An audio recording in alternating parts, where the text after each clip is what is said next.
வணக்கம். இது குற்றம் தேடி powered by Jenson and Nicholson paints. When you see color, think of us.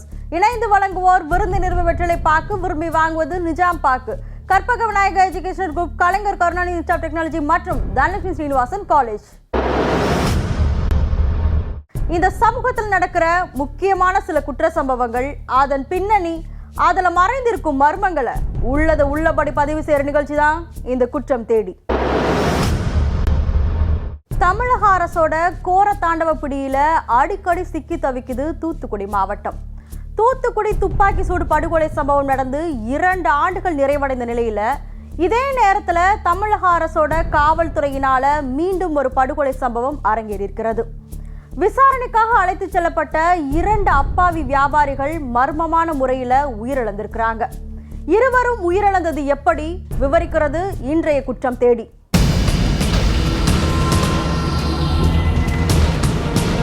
Thoothukudi மாவட்டம் சாத்தான்குளம் அரசரடி தெருவைச் சேர்ந்தவர் 58 வயதான ஜெயராஜ். இவர் மரக்கடை வைத்திருக்கிறார். இவரது மகன் 31 வயதான பெண்ணீஸ். இவர் சாத்தான்குளத்தில் காமராஜர் சிலை அருகே ஏபிஜே மொபைல்ஸ் என்ற பெயரில் ஒரு செல்போன் கடை நடத்தி வந்திருக்கிறார்.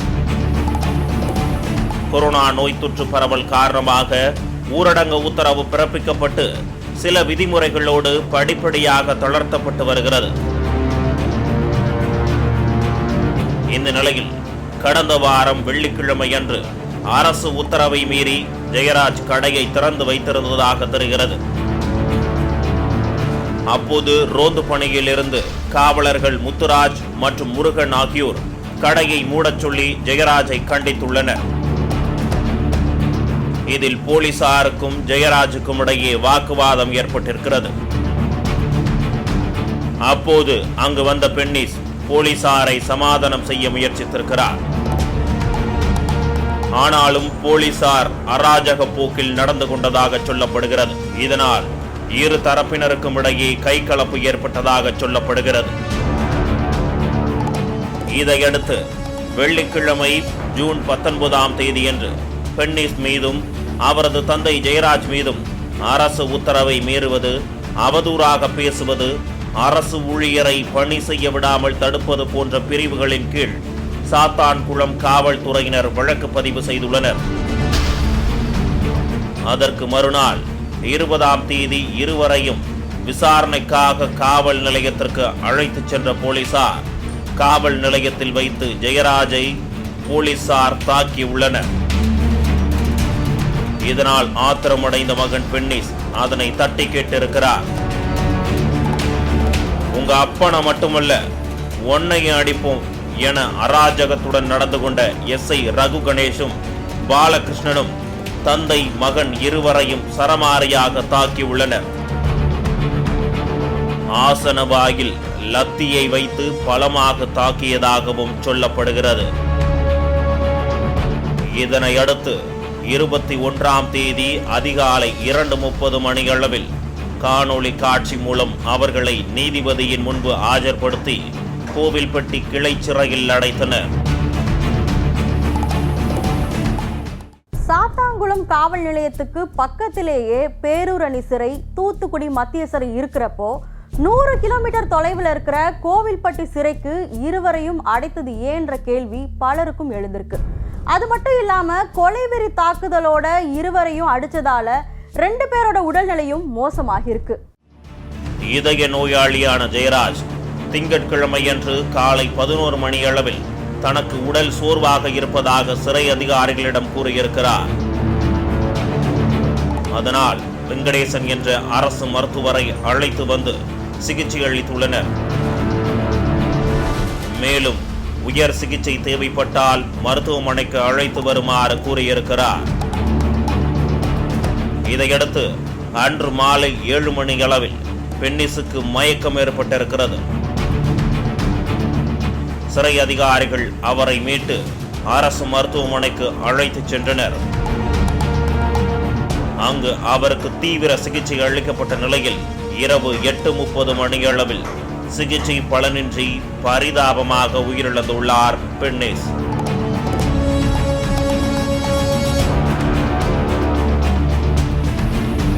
மகன் உயிரிழந்த தகவல் தெரியாத ஜெயராஜுக்கு அன்று இரவு 10:45 மணியளவில் அதிக காய்ச்சல் ஏற்பட்டிருக்கிறது.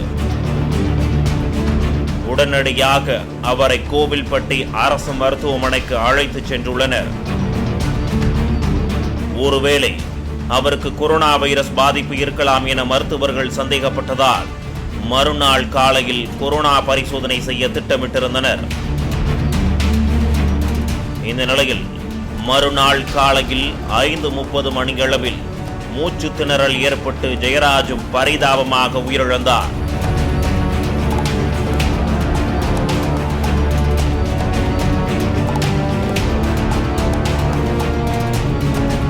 இருவரது உடல்களையும் நெல்லை அரசு மருத்துவமனைக்கு பிரேத பரிசோதனைக்காக அனுப்பி வைத்துள்ளனர் போலீசார். உயிரிழந்த ஜெயராஜின் மனைவியும் பென்னீஸின் தாயாருமான செல்வராணி மதுரை உயர்நீதிமன்ற கிளையில் மனு ஒன்றை தாக்கல் செய்தார். அந்த மனுவில் இருவரது உடலையும் 3 மருத்துவர்கள் அடங்கிய குழு பிரேத பரிசோதனை செய்ய வேண்டும் என்றும் பிரேத பரிசோதனையை வீடியோவாக பதிவு செய்ய வேண்டும் என்றும் கோரிக்கை வைத்தனர்.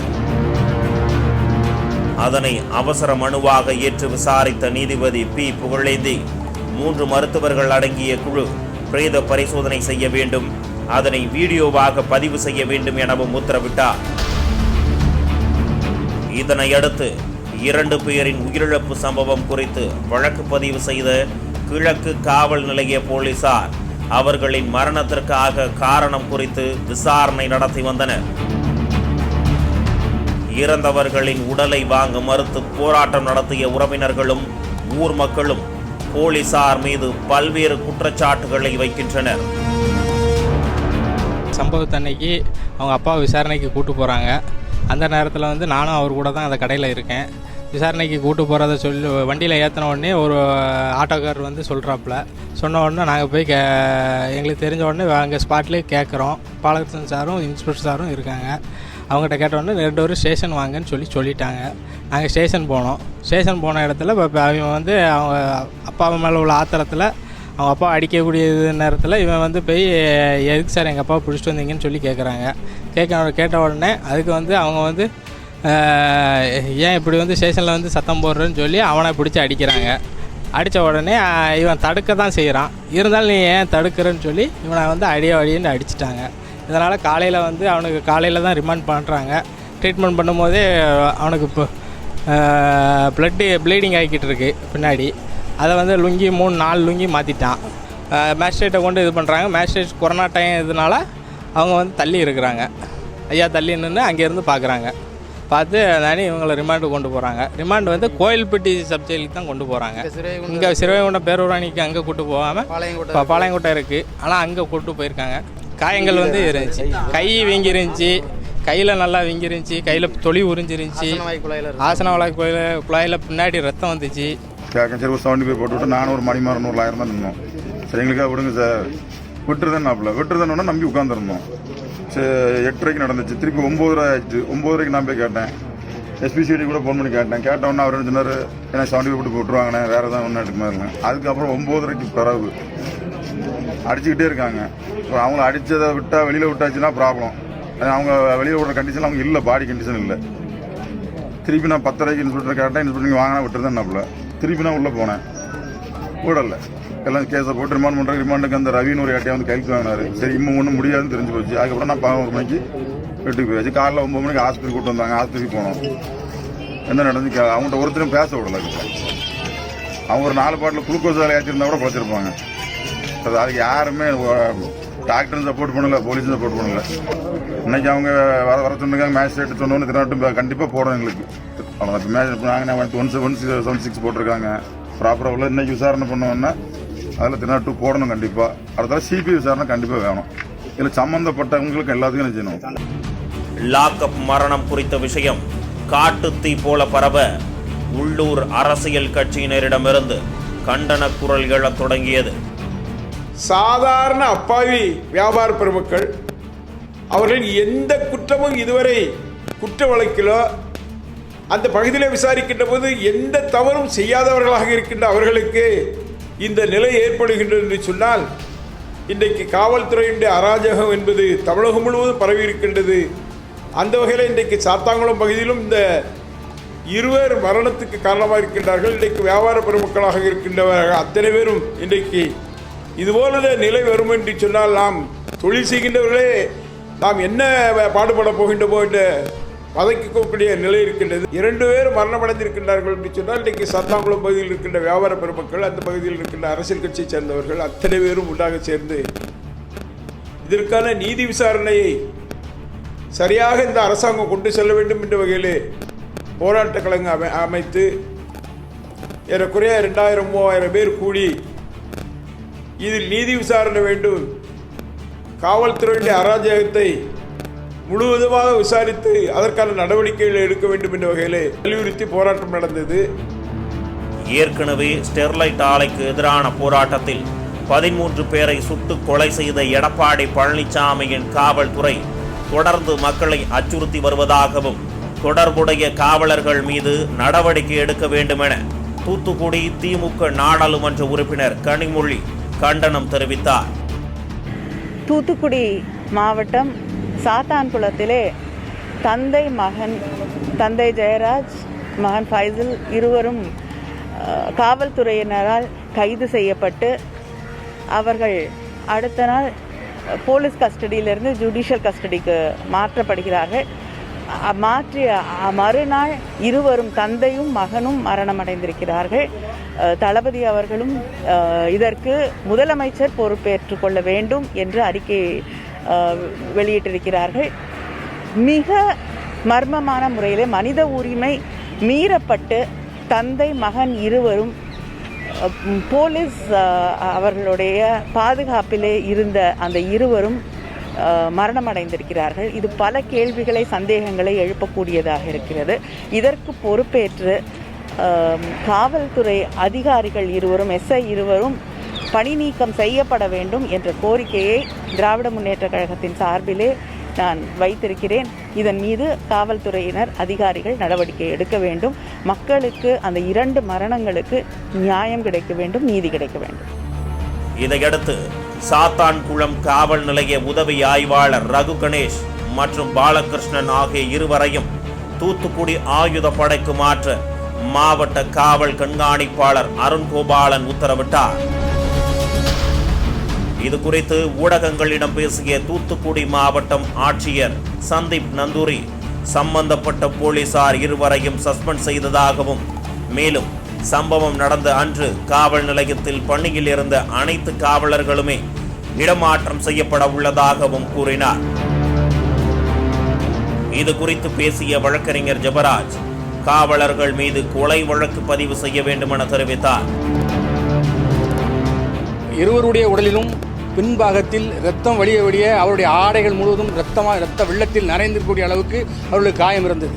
இன்னும் சொல்லப்போனால் உடல் முழுவதும் அவர் தாக்கப்பட்டிருக்கிறார். குறிப்பாக பின்பாகத்தில் மிகவும் கடுமையான தாக்குதலுக்கு உள்ளாக்கப்பட்டிருக்கிறார் என்பதை அந்த சம்பவத்திலே நேரில் பார்த்த சாட்சிகள் மற்றும் வழக்குரைஞர்கள் இருந்திருக்கிறார்கள். கண்கண்ட சாட்சிகளாக இப்பொழுது கூட எங்கு அழைத்தாலும் அதற்கு முன்னால் நாங்கள் சாட்சியம் அளிப்ப தயார் என்று சொல்லக்கூடிய அளவில் வழக்கறிஞர்களும் அந்த சம்பவத்தை நேரில் பார்த்திருக்கிறார். சாத்தான்குளத்திலே அனைத்து பகுதி மக்களும் சாதி மத அரசியல் பேதமின்றி சாலைகளை மறித்து மிகப்பெரிய ஒரு ஆர்ப்பாட்டத்தை, மக்கள் திரள் ஆர்ப்பாட்டத்தை நடத்தினார்கள். அவர்களுடைய கோரிக்கையாக மரணமடைந்த அந்த குடும்பத்திற்கு அரசு இழப்பீட்டுத் தொகை வழங்க வேண்டும், அந்த இறந்தவர்களுடைய குடும்பத்திலே உறுப்பினர்களுக்கு அரசு பணி வழங்க வேண்டும், கொலையாளிகள் காவல்துறையினுடைய அதிகாரிகளாக இருந்தாலும் கூட அவர்கள் மீது உடனடியாக கொலை வழக்கு பதிவு செய்து அவர்கள் கைது செய்யப்பட வேண்டும், பணியிடை நீக்கம் செய்ய வேண்டும் என்கின்ற கோரிக்கைகளை வைத்து மிகப்பெரிய ஒரு ஆர்ப்பாட்டம் நடைபெற்றது. தலைவர் தளபதி அவர்களும் குரல் கொடுத்தார்கள். தலைவர் அவர்கள் குறிப்பிட்டதைப் போல கொலை வழக்கு பதிவு செய்யப்பட வேண்டும், முறையான குற்ற புலனாய்வு நடைபெற்று அவர்கள் மீது குற்றப்பத்திரிகை தாக்கல் செய்யப்பட்டு நீதிமன்றத்திலே முறையான விசாரணை நடந்து அவர்கள் தண்டனை பெறுகின்ற வரை திராவிட முன்னேற்ற கழகம் தொடர்ந்து இந்த நிலையிலே மக்களோடு நின்று போராடும். மக்கள் முன்னெடுக்கின்ற அனைத்து கோரிக்கைகளுக்காகவும் திராவிட முன்னேற்ற கழகம் இறுதி வரை போராடும், குரல் கொடுக்கும். இன்னும் அவர்களுக்கு குடும்பத்திற்கு வேலை மற்றும் உதவித்தொகை ஆகியவை கொடுப்பதற்கும் கழகம் குரல் கொடுக்கும். அதற்காக நாங்கள் போராடுவோம். நீதிமன்றத்திலும் நீதிமன்றத்திற்கு வெளியே மக்கள் மன்றத்திலும் அனைத்து வகை போராட்டத்திலும் மக்களை அணிதிரட்டி போராடுவதற்கு திராவிட முன்னேற்றக் கழகம் என்றைக்கும் தயாராக இருக்கிறது. மேலும் இந்த கொலை சம்பவத்தில் தொடர்புடைய காவல்துறையினரை கைது செய்து நடவடிக்கை எடுக்க வேண்டும் என சாத்தான்குளம் காமராஜர் சிலை அருகே வணிகர்கள் போராட்டம் நடத்தினர்.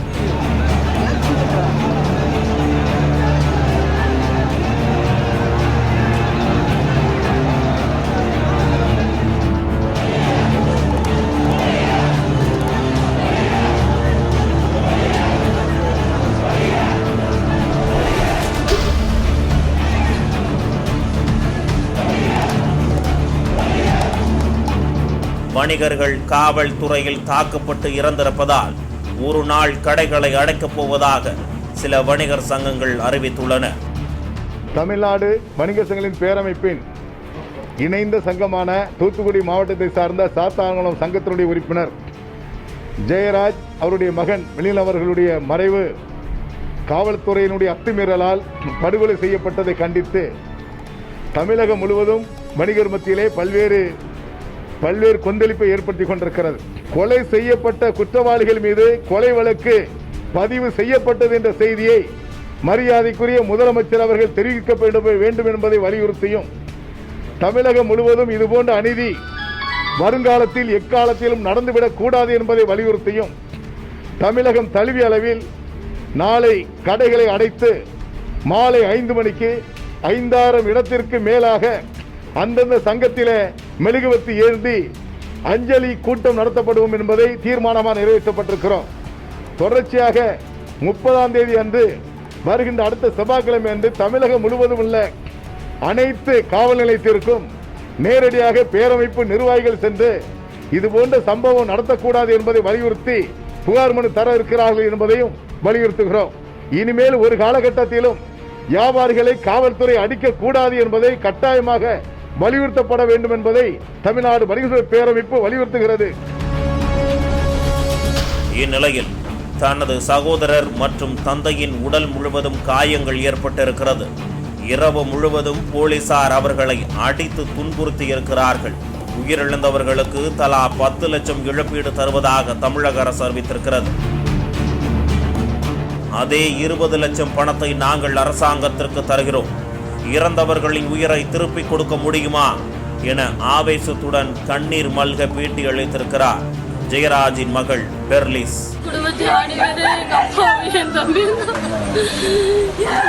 போலீஸ்காரங்க எல்லாம் சேர்ந்து அடிச்சு ஜீவனெல்லாம் வாங்கி போட்டாங்கப்பா. என் தம்பி வெள்ளிக்கிழமை 7:50 எனக்கு போன் அடிச்சான். ஐயோ அப்பாவை அரெஸ்ட் பண்ணிட்டாங்கன்னு சொன்னான். சொல்லி வச்சான். திருப்பி நான் கூப்பிடுறதுக்கு முன்ன அவனையும் கொண்டு போய் உள்ள வச்சுட்டானுங்க. இங்கே எங்க அப்பாவை கூட்டு போய் ஸ்டேஷனுக்குள்ள தள்ளி அடிச்சு ஒரு மகன் முன்னாடி தகப்பன் அடிச்சா மகனால தாங்க முடியுமா? ஏயா விசாரணைன்னு தானேயா கூட்டு போனீங்க, ஏயா அடிச்சிங்கன்னு கேட்டதுக்கு அவனையும் போட்டு அடின்னு அடிச்சு அவனை ஆண்டவரே ஐயோ அவனா ரத்த காயங்கள் உடம்பு முழுசும் ரத்தம். விடிய 1:30 மணி வரை அடிச்சிருக்காங்க. எங்க மாமா கெஞ்சினாங்க, அடிச்சிட்டீங்களா விட்டுருங்க, நாங்க மெடிக்கல் வச்சு நாங்க பாத்துக்கிறோம்.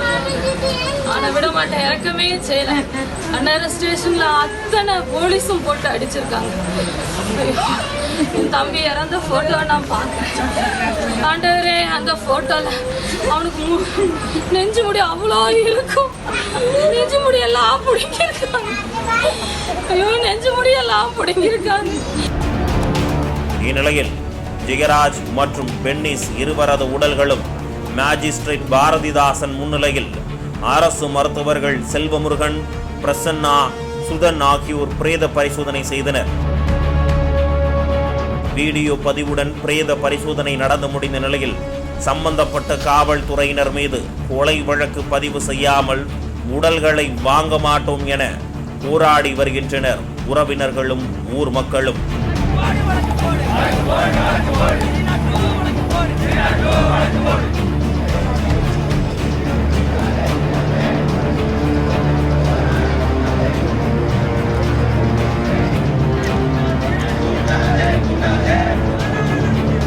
What? தூத்துக்குடி சம்பவம் நடந்த இதே நேரத்துல கோவை போலீசார் செய்த அராஜக செயல் ஒன்று சமூக வலைதளங்கள்ல வைரல் ஆயிட்டு வருது. சாலை ஓரத்துல தள்ளுவண்டி கடை நடத்தி வந்த குடும்பத்தினரை மிரட்டியது மட்டும் இல்லாம அதை தட்டி கேட்ட பள்ளி மாணவனை அடிச்சு துன்புறுத்திருக்கிறாங்க காவல்துறையினர். கோவை ரத்தினபுரி சாஸ்திரி வீதியில் இரவு நேர டிஃபன் கடை நடத்தி வருபவர் வேலுமயில். இவர் கடந்த 17ஆம் தேதி தனது மனைவி மற்றும் பள்ளியில் படிக்கும் மகன் மூவருடன் அரசு அனுமதித்த நேரமான இரவு 8 மணிக்கு மேல் தள்ளுவண்டியில் வியாபாரம் செய்துள்ளார். இந்நிலையில் அங்கு ரோந்து பணியில் இருந்த உதவி ஆய்வாளர் செல்லமணி கடையை உடனடியாக மூடும்படி சத்தம் போட்டுள்ளார். அவரிடம் கடந்த 3 மாதங்களாக வீட்டு வாடகை கூட கட்டவில்லை, 7:30 மணிக்குத்தான் கடையை திறந்தோம், கொஞ்ச நேரத்துல மூடிவிடுகிறேன் என கெஞ்சி இருக்கிறார் வேலுமயிலின் மனைவி. இருப்பினும் போலீசாரும் வேலுமயில் மற்றும் அவரது மனைவியும் வாக்குவாதத்தில் ஈடுபட்டனர். அப்போது தனது பெற்றோரை உதவி ஆய்வாளர் செல்லமணி ஒருமையில் பேசியதை கேட்டு கோபமடைந்த வேலுமயிலின் மகன் அதனை தட்டி கேட்டிருக்கிறார். இதனால் போலீசார் சிறுவனை லத்தியால் அடித்துள்ளனர். இதனை பார்த்து பதறிப்போன வேலுமயிலும் அவரது மனைவியும் தங்கள் மகனை அடிக்க வேண்டாம் என கெஞ்சி கதறி இருக்கின்றனர்.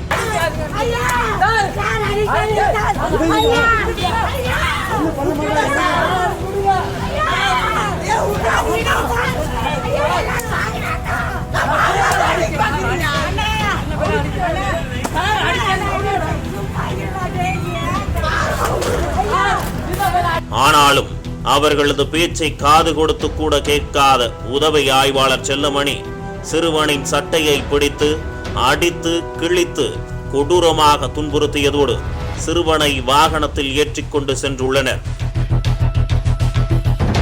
இதனையெல்லாம் அங்கிருந்த இளைஞர் ஒருவர் வீடியோவாக தனது செல்போனில் பதிவு செய்ய அவரையும் உதவி ஆய்வாளர் செல்லமணி தாக்கியுள்ளார்.